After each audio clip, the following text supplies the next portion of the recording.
Sejam bem-vindos a mais um vídeo aqui do Vitor Psicoeduca. Eu sou João Vitor, estudante de psicologia, e hoje nós vamos comentar um pouco sobre qual é a importância de Sigmund Freud para a psicologia. Porque não tem jeito, né? Quando a gente comenta sobre psicologia, quem é a primeira pessoa que a gente lembra?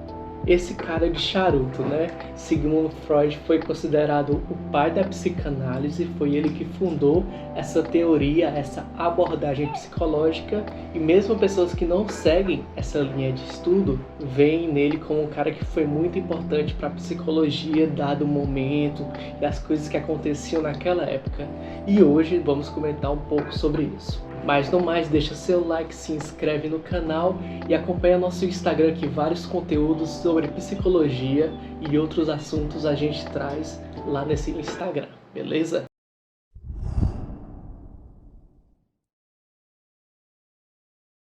Bom, para falar como é que aconteceu essa vinda da psicanálise para o mundo, a gente tem que voltar lá para o início, bem antes de surgir a psicologia, para ser bem sincero, né? Porque como é que antes era tratado a saúde mental?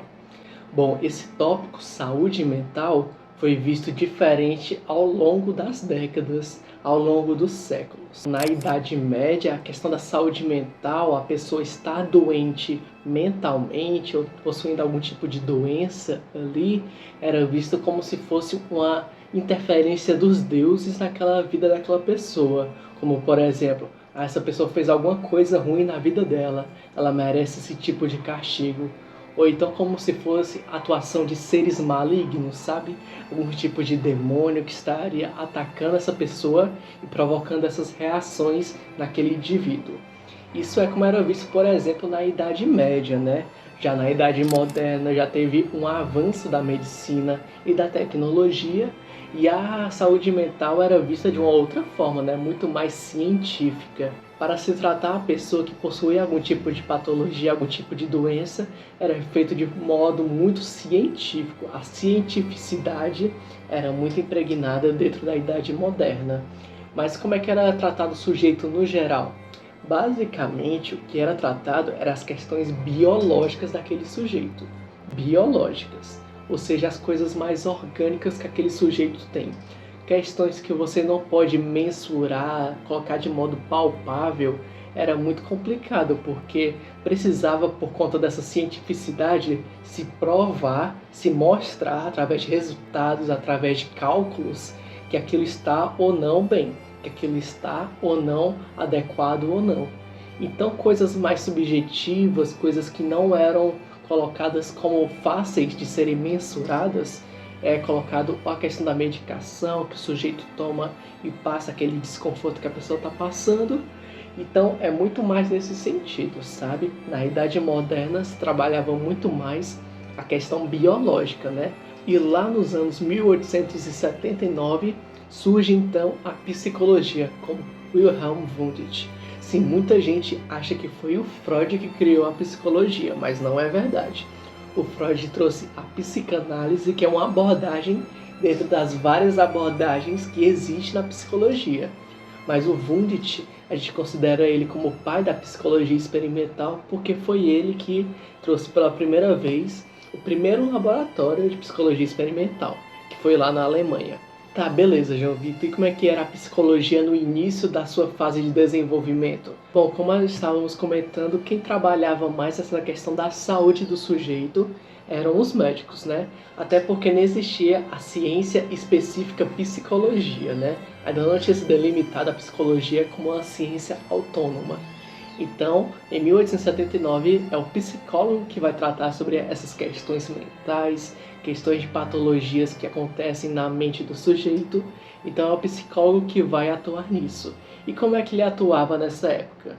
Ainda seguindo essa onda de cientificidade, ele atuava para mensurar também os sujeitos. Ele tentava prever, calcular onde aquele sujeito se encaixava, né? Esses tipos de definições que a gente calculava pessoas que estão acima da média, pessoas que estão abaixo da média, foram feitas muitas vezes por psicólogos que, dentro dessa época, desse início da fase da psicologia, buscava classificar, categorizar aqueles sujeitos. Então, sim, é correto dizer que a psicologia, no início de sua atuação, buscava categorizar, classificar os sujeitos, de forma que eles podem ser abaixo da média, inferior à média, na média. Sabe, a psicologia, nesse caso no contexto escolar, mas em muitos outros contextos, trabalhava para categorizar aquele sujeito. Então, sim, ele possui esse passado um pouco complicado e sujeito a vários tipos de debate, né? Você vai classificar o sujeito de acordo com alguma estatística, algum modo de ver o mundo e que você não imagina o quanto isso pode trazer de malefícios, de questões sociais, tudo isso em voga dada essa classificação, sabe? Então é um sujeito que é classificado e que muitas vezes demanda várias coisas depois disso. Várias coisas podem se debater a partir disso e a gente tem que entender que a psicologia no início surgiu com essa demanda de classificar o sujeito. Tá, beleza, João Vitor, você contou toda essa história, mas e o Freud? Como é que ele vem? Bom, a gente demarca 1900 como sendo uma data auge da psicanálise, né? Porque foi lançado talvez a obra máxima do Freud, que seria a Interpretação dos Sonhos. Mas ele já escrevia algumas coisas também bem antes dessa data. Mas o que é que o Freud trouxe de novo? Qual foi a revolução que ele trouxe para dentro da psicologia?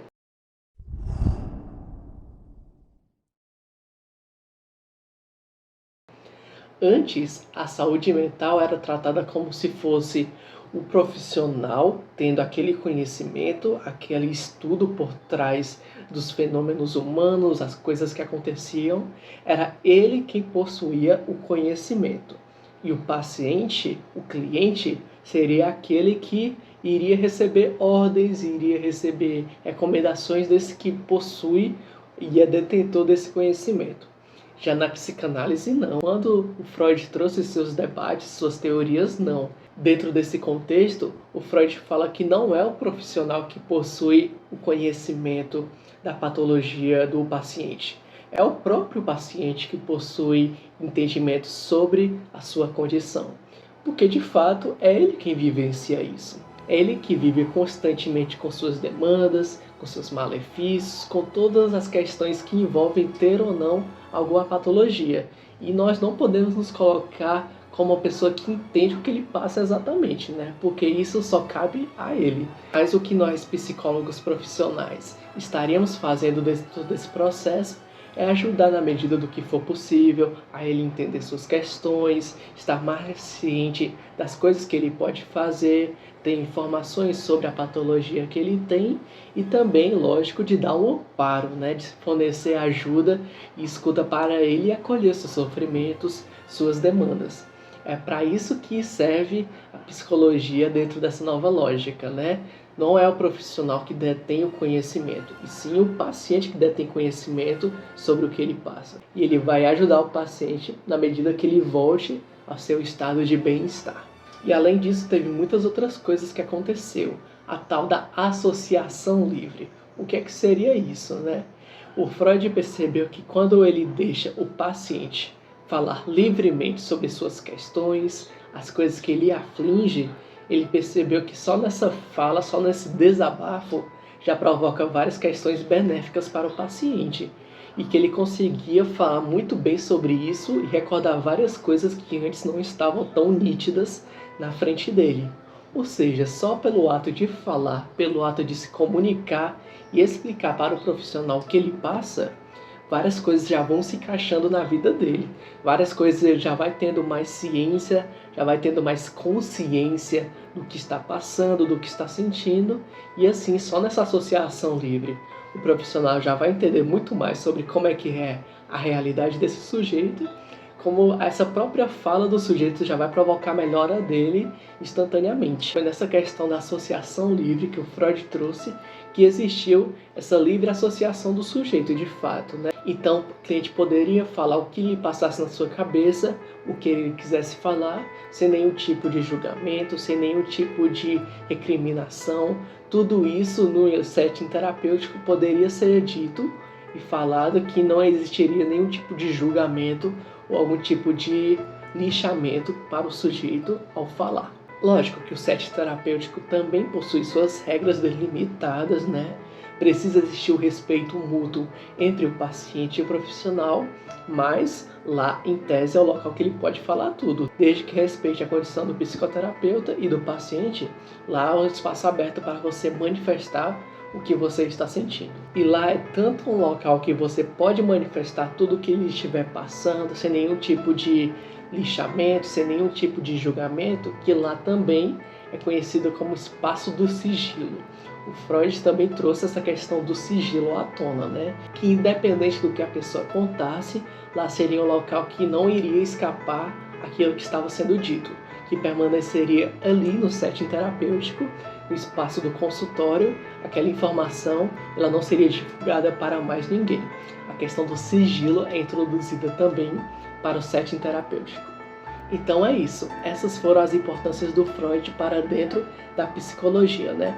Conceitos-chave que até hoje pessoas que mesmo não sendo da psicanálise, da teoria do Freud, utilizam muito dos seus benefícios e das formas e reflexões que ele trouxe para dentro do seu setting terapêutico, né?